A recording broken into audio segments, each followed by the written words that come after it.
Behind me is the Greenworks 80V 42-inch crossover riding mower, but it's arrived in a crate.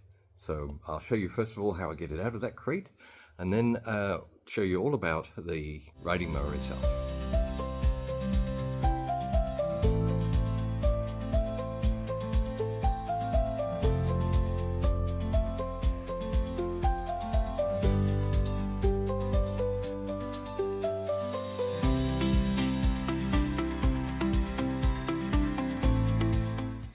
Well, here it is, all put together. It's actually larger than you think. You consider sitting in this chair here. It's quite a large piece of equipment. A nice bit of space at the back here. And there's the charging port right there.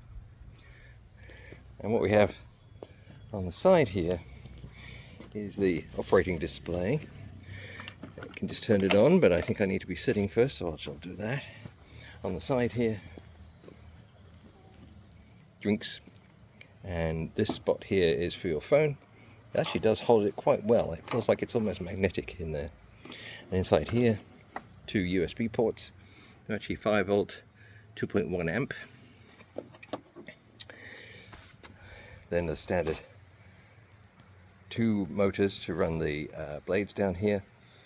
And at the front is a hitch receiver, although the towing capacity is only 200 pounds, so it's hard to say really if you'd pull very much with that, but it's there. At the back it even says this storage capacity here is 200 pounds max, and down here maximum towing capacity also of 200 pounds, although online I've seen it say 350 pounds, so see what you can do. So if I sit back here in the seat, it's adjustable. You can adjust the seat. There's a brake pedal and accelerator and a parking brake.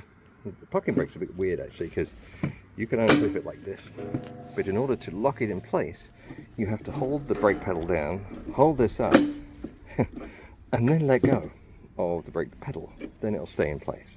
There's no click for it to stay in place. It just holds the pedal that you put down. So let's have a look at this.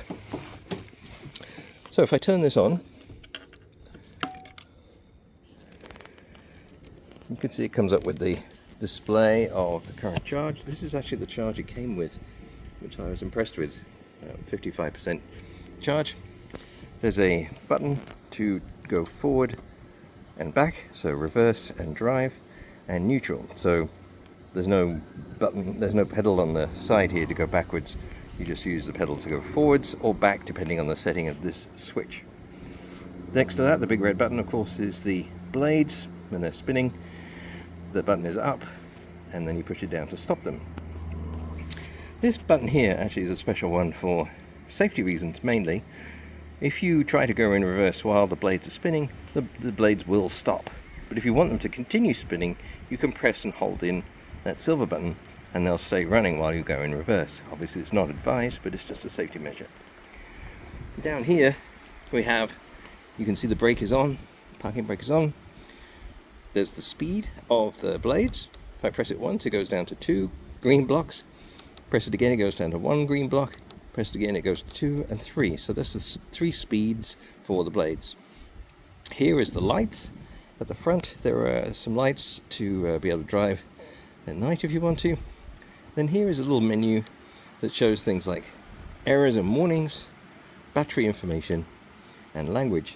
And if you press this button over here, that's the OK button, and you can see that I currently only have 4 batteries. That's what it came with, and they're about half charged. And I can go back, see the little green here indicates left, and up and down are on these buttons here now that we're in this menu. And of course I can exit all the way out and back to this display. And that's it. Now underneath the seat, we can lift this up. It's quite heavy. Under the seat, you can see the battery compartment. This one's the 80 volts.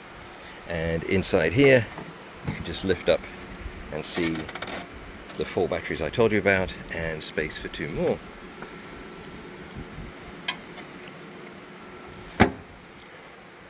And that's about it. Oh, by the way, the motors will stop if you get off the seat. That's hence this wire here, so it knows when you're on and off the seat. And there you have it. Nice design, big wheels at the back, smaller wheels at the front. Adjustable seat, and the armrest can go up and down. And here's the charger. I'll be putting this up on the wall. For now, let's just plug straight into the back of the mower. And while that's happening, see, it shows the status of the charging of all 6 batteries if you had 6.